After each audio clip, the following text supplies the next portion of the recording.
Bonjour mon soleil, on se retrouve aujourd'hui, on est le 2 septembre, ça y est, la rentrée, c'est parti et je me suis absentée ces quelques jours parce que j'étais en mouvement, en déplacement et notamment un peu fatiguée. Donc je reviens en pleine énergie, t'amener les 5 leçons qui n'ont pas été publiées parce que je n'ai pas fait de vidéo à ce moment-là. Donc, nous nous sommes quittés le 28. Il y a donc la vidéo du 29, du 30, du 31, du 1er et aujourd'hui du 2. 5 leçons à te partager. Dans les éléments que je veux te partager, j'ai pris mon petit carnet. Il y a le fait que les situations, l'extérieur, ce que tu vis, va venir en résonance avec ce que tu connais, tes programmations, et peut donc réactiver tes blessures. Parfois, une petite chose, quelque chose qui apparaît, qui semble être minime, va venir éveiller quelque chose de très puissant en toi. Et tu vas pas vraiment comprendre le pourquoi du comment, pourquoi ça prend des proportions. Et l'extérieur va notamment te dire mais c'est rien, etc. Sauf qu'il suffit que ceci est appuyé sur le bouton et activé quelque chose que tu as déjà vu, déjà senti, déjà vécu par le passé, qui a été vécu comme un trauma, où la charge émotionnelle est encore hyper présente. En fait, ça va aller connecter à ça. Ça va aller activer ton système par rapport à ça. Tu vas te sentir en danger, tu vas te sentir comme quelqu'un qui doit répondre, réagir, te protéger, t'empêcher de souffrir, / de mourir pour l'inconscient. Et donc, ça peut prendre des proportions très élevées. C'est le numéro 1. Le numéro 2 de mes petites notes, c'est une leçon de dimanche que je veux partager, qui est vraiment l'intégration et l'application pleine de quelque chose qui est important pour moi et que je veux vraiment mettre en place dans ma vie aujourd'hui.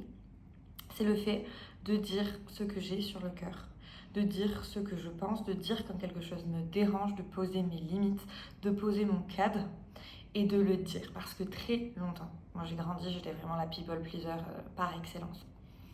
Et très longtemps, en fait, je me retenais de dire les choses parce que je me disais, ah, ça va pas plaire à la personne, ça va la mettre dans une position genre gênante, elle va pas se sentir à l'aise quand je vais lui dire ça, voilà, ça va la mettre dans un état genre pas hyper cool ou inconfortable, ou tout ça, vraiment l'inconfortabilité entre gêné, pas bien, en colère, enfin, plein de choses derrière. Et donc, j'étais moi-même activée, j'étais moi-même inconfortable, mais ça, du coup, je sais le gérer. Ça me touche moins. Et du coup, il y avait un peu ce truc de pourquoi je vais aller faire vivre ça à quelqu'un d'autre. Alors que maintenant, je suis là, genre, non, c'est hors de question que moi, je garde cet inconfort qui m'a été donné par une personne pour quelque chose que je ne tolère pas ou qui est hors de mon cadre ou que je souhaite partager juste pour ne pas gêner. C'est hors de question. Donc ça, c'est le point numéro 2 qu'on va aborder ensemble. Le numéro 3, c'est le fait d'étendre ta zone de connu. Plus tu étends ta zone de connu, plus tu te connais, plus les choses vont être faciles, fluides ou en tout cas faisables. Parce que ça ne sera pas forcément toujours facile, tu vois. Mais ça va devenir de plus en plus faisable pour toi de faire les choses. Et en fait, ça rentre dans tes normes. Et du coup, plus c'est dans tes normes, plus tu étends ta zone de connu. Et plus tu étends ta zone de connu, et plus du coup, après, tu peux faire de nouvelles choses parce que tes ressources sont de plus en plus grandes. 4e point, mon soleil, c'est de regarder les choses avec les yeux de ton enfant intérieur. Comme si tu étais un enfant de 7-8 ans. Parce qu'on prend pour acquis le fait de vivre, d'avoir certaines choses, de voir certaines choses. On normalise beaucoup. Alors je sais pas toi, moi, dans la manière dont j'ai grandi, dans la manière de les gens, en fait, d'entendre les gens parler, de voir comment ils interagissaient, il y a beaucoup de normalisation. En fait, c'est comme ça, c'est normal, c'est la base. Les gens disaient, bah oui, c'est simple, c'est comme ça, c'est normal sur beaucoup de situations. Et en fait, ce qui fait que quand tu normalises tout, tu ne vois plus le beau à l'intérieur des choses. Et tu commences à t'habituer à tout et à tout banaliser. Que ce soit tes réussites, que ce soit lorsque tu visites quelque part, que ce soit pour des expériences que tu fais, tout est normal. Et du coup, tu perds toute saveur. Et enfin, la 5e leçon que je veux te partager, c'est en lien avec ce sentiment de peur de pas réussir, de peur de mettre en place des actions et en fait que ça n'a pas de résultat, en tout cas pas le résultat escompté. Et le lien qu'il peut y avoir avec tous les principes de la manifestation notamment. Ou ce qu'on peut voir sur les réseaux, à mon sens, peut être problématique dans le sens où on pourrait te faire croire que si tu penses à certaines choses, si tu fais tes affirmations, si tu fais tes affirmations, 3 rituels de pleine lune ou que sais-je, et que tu visualises chaque matin ta vie idéale, bon bah voilà, en fait tu vas avoir des résultats. Sauf que c'est intéressant, ce sont des actions intéressantes parmi tant d'autres. Parmi surtout le travail intérieur, te connaître, travailler sur ta flexibilité et donc du coup les choses que tu vas mettre en place. Mais surtout tout ça, ça sert aux actions que tu mets en place pour saisir les opportunités, pour avoir ton inconscient de programmer et voir en fait les choses que tu veux voir dans ta réalité. Et qu'il y a vraiment un monde entre ce qui se passe au niveau de la tête et ce qui se passe au niveau du corps et de tout ce qui se vit. Voilà, ça c'est la leçon numéro 5. Alors on rembobine et c'est parti pour la leçon numéro 1, le partage numéro 1, parce que la leçon, voilà, ça va être un bien grand mot, mais le partage numéro 1 qui était par rapport aux blessures que l'on peut avoir et qui vont ressurgir dans ta vie. Et si on t'a déjà dit que tu étais très sensible, que ça prenait des proportions trop grandes, que c'était trop, que tu surréagissais, il se peut qu'en réalité, tu surréagisses par rapport à l'action qui est ici présente, mais qu'en réalité, ça ait activé tout un lot émotionnel, une blessure bien plus profonde. Et souvent, plus tu vas monter en charge émotionnelle, plus ça vient toucher à quelque chose qui est ancré en toi, qui est vieux, qui vient vraiment de l'ordre de l'enfance, de comment tu t'es construit, de tes programmations, si ce n'est même d'un héritage qui est familial, quelque chose vraiment qui fait partie de ton identité propre, qui est ancré dans ta chair. Et en fait, tu portes ce lot émotionnel-là, ce bagage-là, depuis tellement longtemps, et il y a tellement d'amas, de situations qui sont venues s'enchevêtrer les unes sur les autres, que une petite situation de la vie courante peut prendre de très grandes proportions. Et ça, c'est parce que on fonctionne comme un ordinateur avec, c'est pas la carte mémoire le mot parce que je n'y connais pas trop, mais la centrale, tu vois, à l'époque quand on avait des ordinateurs fixes, où à l'intérieur il y a la carte mère qui regroupe tous les éléments. Et en fait, tout est enregistré à l'intérieur de toi. Et comme le but du cerveau, de ton système, c'est de te protéger, la survie, tout est un peu enregistré en fonction de danger, pas danger. C'est très schématique, bien évidemment, mais c'est pour comprendre les grandes lignes. Danger, pas danger. Si quelque chose a été rangé dans la cage danger, tout va être fait pour ne pas vivre le danger. Et donc des mécanismes de protection vont se mettre en place. Et les situations qui résonnent les unes avec les autres se rangent, hop, comme ça, et peuvent former du coup des amas.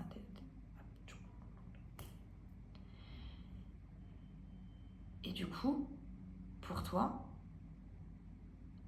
tu as besoin, ici, maintenant, en présence, d'amener de l'espace, des moments où tu viens aider ton corps, consciemment, inconsciemment, enfin, de laisser un espace où ton corps peut bouger, libérer et aider à revenir à ce processus de régulation naturelle. Pour, d'une certaine manière, aider à faire baisser la charge émotionnelle, aider ton corps à décristalliser un petit peu et accompagner justement dans le processus de guérison, dans le processus de je libère, je fais de l'espace, je reprogramme. C'est hyper intéressant pour ça justement le sport, la marche, le travail somatique sur le corps, créer du mouvement pour aider à libérer et pour justement décharger un peu émotionnellement, aider ton corps à ne pas avoir la coupe qui est tout le temps pleine, à pouvoir aborder certains sujets et toi t'apporter du coup des réponses pour répondre à tes besoins et travailler sur les blessures, les charges qui ont besoin de ton attention, de ta présence, de ta bienveillance, de l'amour, de l'aide thérapeutique, de faire des pratiques, enfin de peu importe, en fonction de la situation et de toi. Mais tout ça pour te dire que parfois, on pourrait te dire que tu surréagis, mais en réalité, c'est que tout ça est lié à beaucoup plus derrière.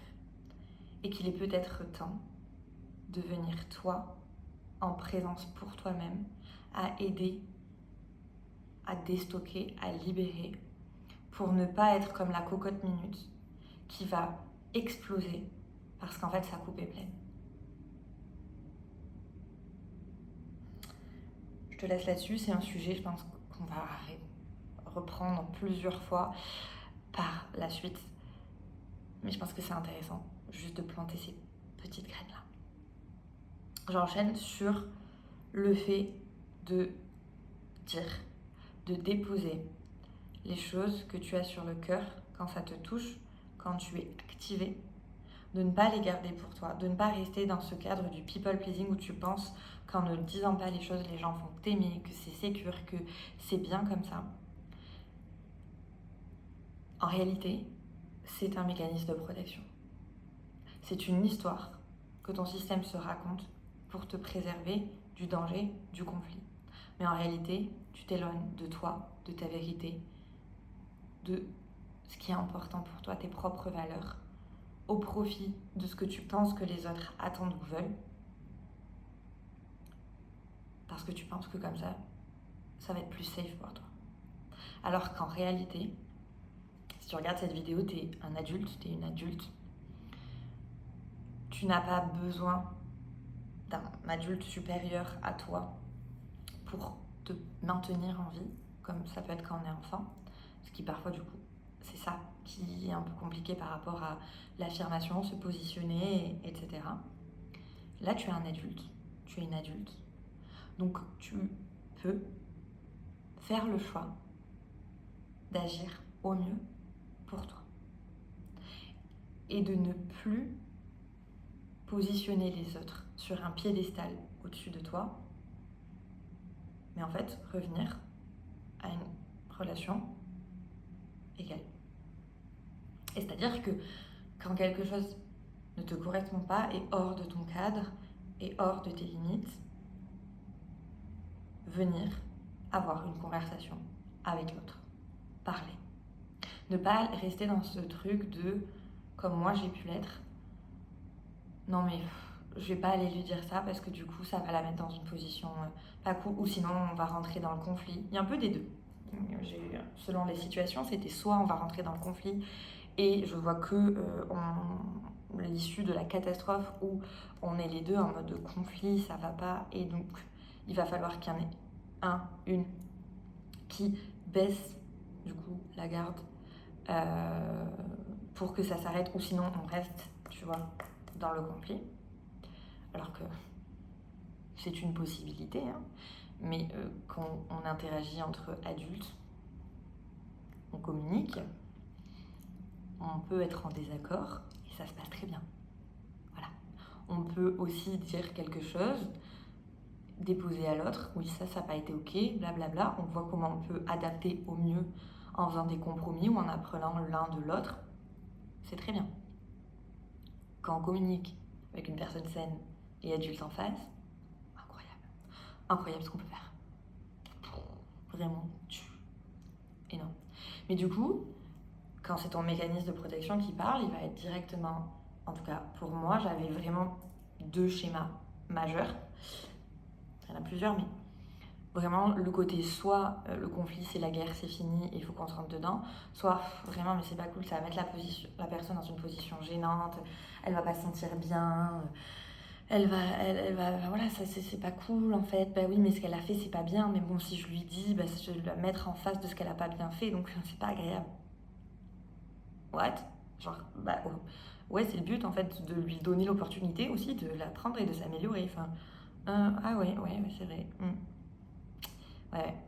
Donc du coup, j'ai remis un peu en doute les petites voies de mécanismes de protection qui étaient là. Pour leur dire, écoutez, je crois que c'est pas les seules solutions. Et je crois qu'il y a d'autres choses qui sont possibles. Et à partir de là, à partir du moment où tu fais rentrer le doute, autre chose est possible. Et donc, je le mets en action. Je le fais réellement. Quand quelque chose ne me convient pas, je ne réponds pas à chaud. Sauf si vraiment il n'y a pas le choix.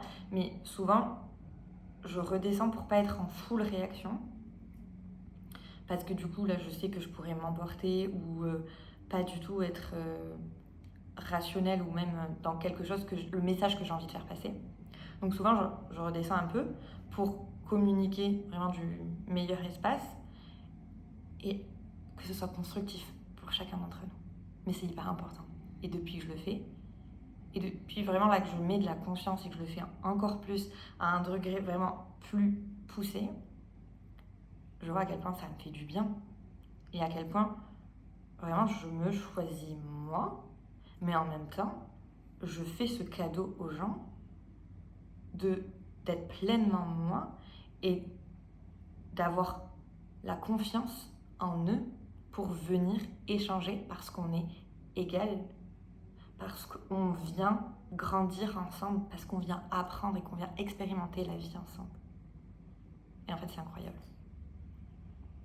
Alors je sais pas toi, comment t'en es par rapport au people pleasing, par rapport au fait de dire les choses, surtout quand c'est inconfortable, hein, parce que bon, quand tu vas dire les choses gentilles aux gens, souvent c'est pas très problématique. Et encore que, un autre sujet. Mais pose-toi la question. Si tu n'arrives pas à dire les choses, et notamment avec les gens qui te sont proches, de manière naturelle et en étant pleinement toi, il y a un couac. Et encore, je sème les graines. C'est un sujet qu'on abordera parce que je pense qu'il touche énormément de femmes et qui va être hyper important dans le fait de prendre sa propre voix. Bien évidemment, tant possible, mais dans d'autres vidéos. Donc surtout tu me dis si ça t'intéresse pour qu'on aborde un peu plus le sujet et que ce soit moi un peu à la one again comme ça avec mon petit carnet ici et où je te lance 2-3 idées. On passe à point numéro 3. Je te parle au féminin, je te dis point numéro 3. On n'y est pas du tout, mais c'est pas grave. On est sur l'extension de sa zone de connu. Je te parle de ça parce que actuellement, donc, je suis à Kuala Lumpur, en Malaisie. Ça faisait un moment donc, que j'étais basée à Bali. Et donc, j'avais pris vraiment mon petit rythme, en plus, dans ma petite ville de pêcheurs. C'est calme, on peut avoir un peu la slow life quand même. On a un cadre de vie qui est incroyable, où je peux aller marcher sur la plage, boire des jus, on se connaît, il y a vraiment une proximité et du coup qui est devenue très familière pour moi. Donc j'étais vraiment rentrée dans une zone de connu, un cocon, et comme certains l'appellent, la zone de confort. Et ce voyage, donc à Kuala Lumpur, vient vraiment genre extend, me ramener dans genre quelque chose de nouveau, de la croissance. Prendre l'avion, de nouveau prendre l'avion. Au début, j'ai senti vraiment, quand il y a eu les billets, etc., il y avait de l'excitation, mais également un peu de peur de allez, il faut reprendre l'avion et ça va bien se passer, et puis il faut passer la douane, les contrôles, est-ce que tu as bien fait tous les papiers, est-ce que tu as bien ton passeport, nanani, nanana, et là le truc, le machin. Donc je sens tout ça. Ça me ramène dans des choses à gérer, de la nouveauté, des choses que j'ai jamais faites parce que c'est la première fois que je vais en Malaisie. Donc c'est totalement différent de quand je vais dans un pays que je connais déjà. Par exemple, je connais la régulation, je connais les papiers à faire, j'ai déjà mes petits dossiers, etc. C'est beaucoup plus facile, beaucoup plus confortable pour moi du coup. Donc là, je sens l'agitation. Mais en fait, cette agitation, cette nouveauté-là, c'est une opportunité incroyable pour grandir, pour étendre ma zone de connu. Parce que maintenant, déjà, je connais les papiers à faire pour la Malaisie. Je connais l'aéroport maintenant, je connais où prendre les taxis. Ça y est, tu vois, I did it. Et ici, donc, quand je découvre la vie, mais il y a un peu, pareil, comment c'est quoi le mode de fonctionnement, c'est le taxi-voiture, c'est le taxi-moto, c'est le train, c'est le métro, comment on fait, il faut comprendre, etc. Et aller poser des questions, parce que quand je sais pas, du coup, je vais aller demander par exemple à la sécurité ou qu'est-ce. Donc ça te sort de cette zone de confort. Mais en réalité, cette zone de connu-là, être dans cette zone inconnue, me permet d'étendre ma zone de connu, de gagner davantage de ressources, de confiance en moi, parce que plus je le fais, plus je vois que je suis capable, que je rebondis, que à chaque fois ça se met en place, plus ça fait grandir ma confiance en moi. Plus je voyage à l'étranger, plus du coup pour moi c'est facile de prendre l'avion, de gérer les aéroports, d'être à l'étranger, de parler l'anglais avec mon accent bien français et je fais zéro effort. J'en ai fait, jadis je voulais avoir l'accent pareil, genre vraiment cool et tout, etc. Maintenant je suis très fière d'être française et de parler anglais, hein, d'avoir une autre langue. Je vais pas me le cacher. Mais oui, c'était un autre sujet pour moi. Par le passé, ça a été un peu, tu vois, le truc. Mais aujourd'hui, je suis là. En fait, c'est incroyable. Je peux voyager dans le monde et en fait me faire comprendre et comprendre un minimum, en tout cas, les éléments. C'est savoir justement me débrouiller dans les transports, prendre l'avion, lire une carte, suivre mon GPS aussi. Bon, on remercie les GPS, c'est très facile. Mais du coup, savoir l'utiliser l'informatique, savoir utiliser YouTube aussi pour aller regarder des vidéos, des tutos quand j'en ai besoin, ou des recommandations, ou des passages, ou des visites, ou que sais-je. Tout ça, toutes les choses nouvelles que tu fais sont des opportunités de croissance. Vraiment, je t'invite à amener régulièrement un petit peu de nouveauté. Le but vraiment, c'est d'avoir ton cocon sécure qui te permet en fait d'aller chercher ces petites touches d'insécurité, l'insécurité, pour faire grandir ton espace de connu et en fait après vivre la vie parce que tu sais que tu es en capacité d'y répondre. Tu es en capacité de vivre la vie parce que ton terrain de jeu est de plus en plus grand. Alors tu vis parce que tu sais que tu trouveras toujours un moyen de répondre à ce qui vient sur ton chemin.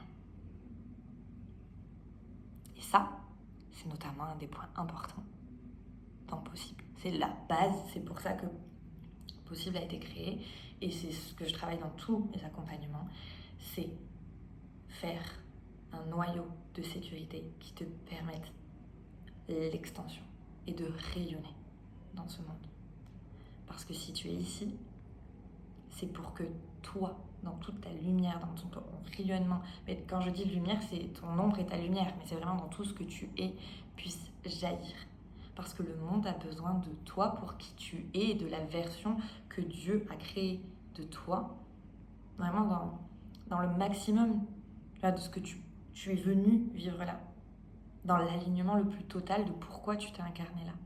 Et justement, donc, briser ces chaînes, briser ces carcans pour être ça et vivre la vie. Je te laisse là-dessus.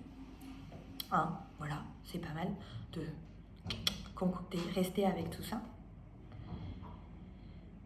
Enfin, on arrive sur le numéro 4, qui est le fait de regarder la vie avec les yeux de la curiosité, avec les yeux d'un enfant.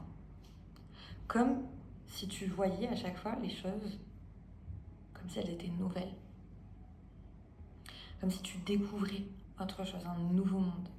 Parce qu'on est tellement habitué à normaliser, à tout normaliser, qu'on ne célèbre pas. On va tout le temps élever la barre plus haut pour ce qu'on doit accomplir.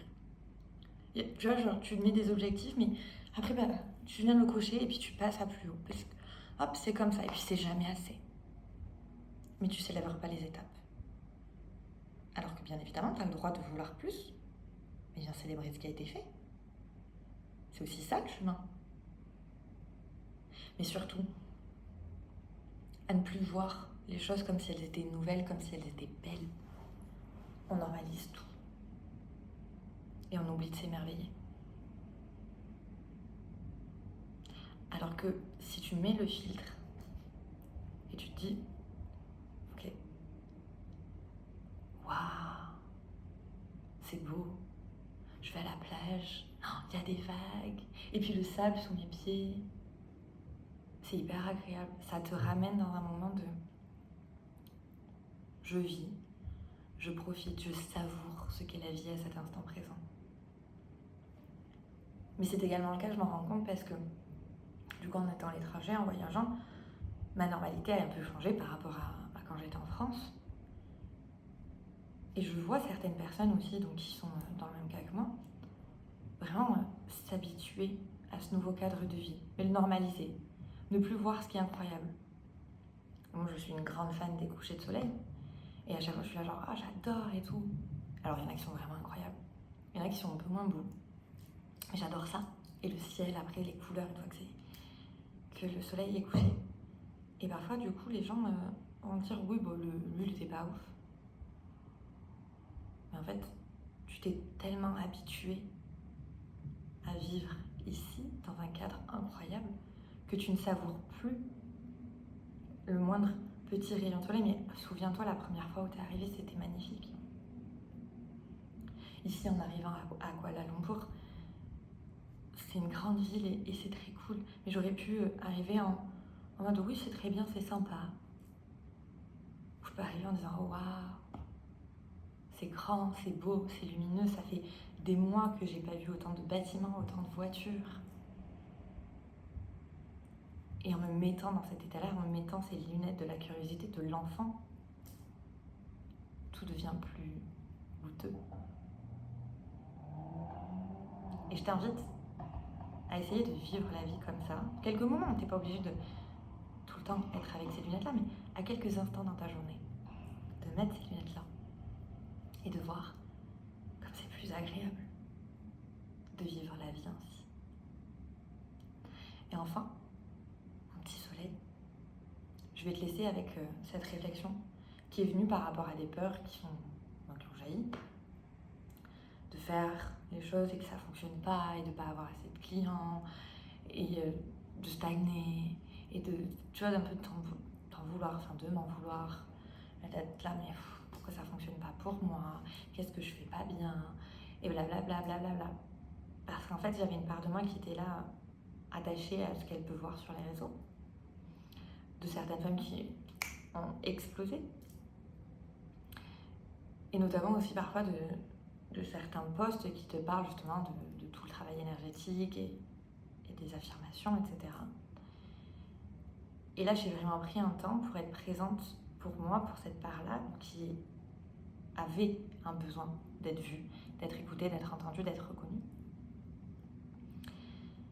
Et d'écouter, de voir quels étaient les besoins, quelles étaient les peurs. Et en détricotant tout ça, j'ai pu voir qu'il y avait vraiment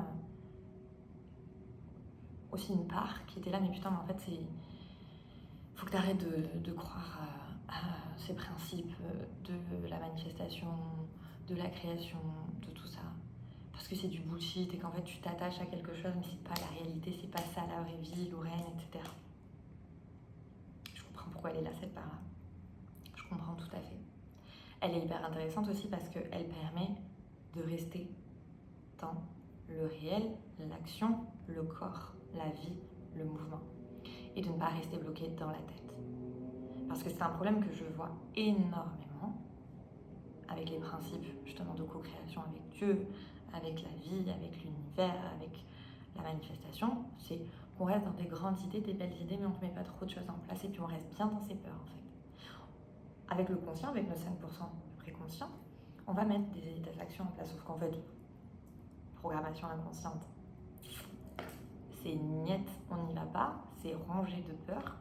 Donc en fait, on crée un nouveau mécanisme de protection bien bullshit de oui vas-y fais ton travail comme ça, c'est bien, mais tu restes là-haut dans la tête avec tes grands principes, tes grandes idées, tu lis des livres, tu fais 2-3 affirmations, t'es dans tes oui, mais tu bouges pas et tu viens pas taper le dur. Du coup comme ça, pas de problème, on va pas bouger. Et du coup, c'est le piège, tu restes là-haut et tu viens pas vivre les choses dans le corps et bouger. Et il y a vraiment besoin d'être dans l'action, le réel, le mouvement, de mettre en place des choses, de créer l'espace, de créer les opportunités, de saisir les opportunités, de faire bouger l'énergie, les émotions, la vie, pour créer, pour envoyer les messages de c'est ça que je veux et de ne pas rester bloqué là-dessus. Donc en fait, j'avais la peur que ça ne fonctionne pas parce qu'en fait, il y a une part de moi du coup qui voudrait bien que ce soit bien facile et juste qu'il y ait 2-3 petites affirmations, un petit peu de travail énergétique et hop, ça tout fonctionne. Qui est en fait en lien avec celle qui veut mettre en place des actions mais qui a peur que ça échoue.